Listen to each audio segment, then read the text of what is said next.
Okay, so try this out again. I'm learning this new loop back that I got. So I wanted to show you guys the strum feature. This is one of my favorite features in Ableton Live 12. I'm on the beta right now, and wanted to show you what I like.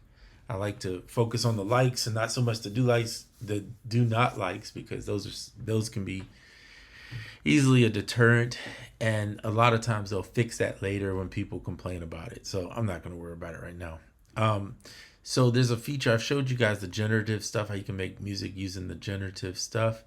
The transform is really cool too. So you can transform the MIDI into however you want, between the quantize, the time warp, all this stuff. This strum feature though is really cool. So I did apply it to these portions, you can see, because that's where I want it. But I'm just going to show you. If you highlight the middle, see this one that's highlighted right here? If you highlight it, you can go this way or that way, or you can go this way and then adjust the tension even, so that it moves it a little more out there. Anyway, so you got a lot of play on that. I'm going to put it back at 0. But listen to these portions as I play them for you. Here we go. See that right there? Hear it? Really cool. So use them accordingly. Don't go excessive with them or it'll sound unnatural.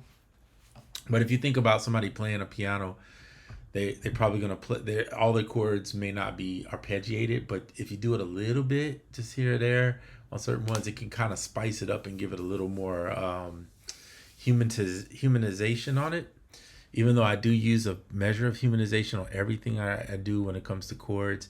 And if I'm playing the chord, obviously that's natural, more natural humanization. But just a really cool feature you can use.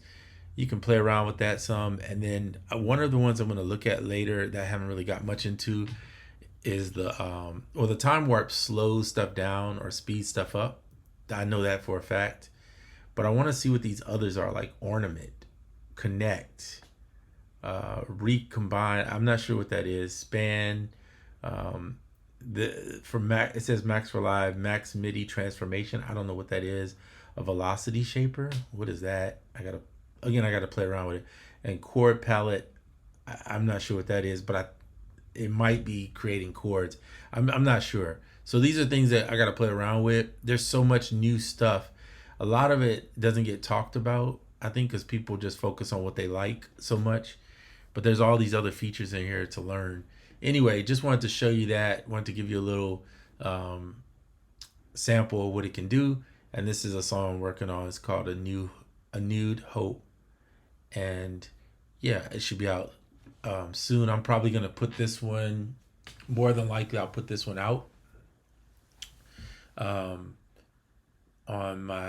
Spotify and all that, because I just like the way it sounds. It's just a very kind of an inspirational type song. I'm working on some guitar parts too, as you can see right here. I like to put amplitude on the amp, and then I use ample sound guitars, particularly this 335, just because I like a 335. I also like a Strat. I have the Strat one too, which is really good. All right, so that's it. Just wanted to show you that little thing with the strumming, and it's really nice when you put it on guitars, but it's nice sprinkled on piano notes too. And what you can do is some cool stuff is, like, let's say you're using a 4-bar, this is like an 8-bar piano riff, and you want to give it some variation. One of the things I like to do is go in and randomize the deviation. So in other words, what I mean by that is I would select all the notes, and then I would just slightly randomize the deviation. So when it plays them a little different each time. This one, the same thing. I would go in and just randomize, just not much though, because you don't want it changing too much, right? Oh, it's only doing that portion. Select all.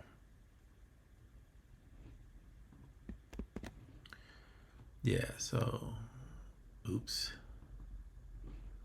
Put them back to 0. If you accidentally mess up there, and then just do a little slight randomization on them.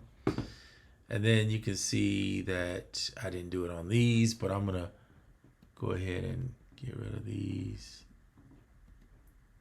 And I'm just gonna go ahead and Command, and then Command D back to put them back.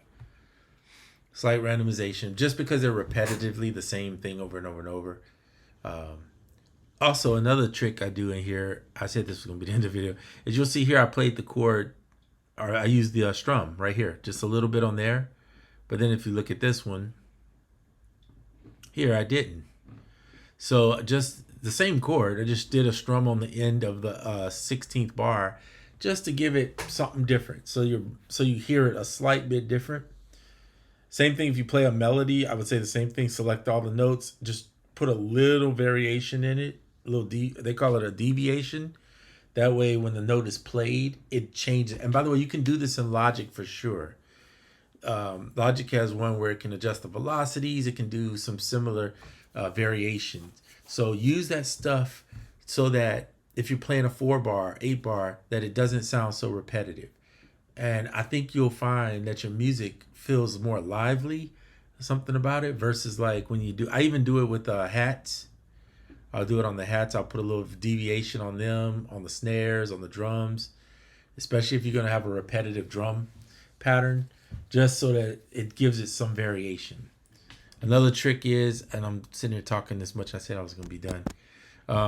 On the hats, sometimes if you're not using a bunch of different hats, like I'm using a bunch of different hat, open and closed hats, but if you're not doing something like that, put yourself like a little pan. I use audio. I use Pan Station 2, which is also on iOS. I like it, and I bought it on the desktop too.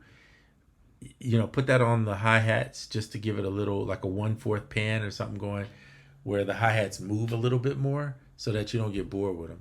Now, it doesn't work too well. I think if it might not work if you're doing like ratchet hats, you know, like trap hat type stuff, but you could do it a little bit. You just have to be real, like just minimal with it if you're gonna do it.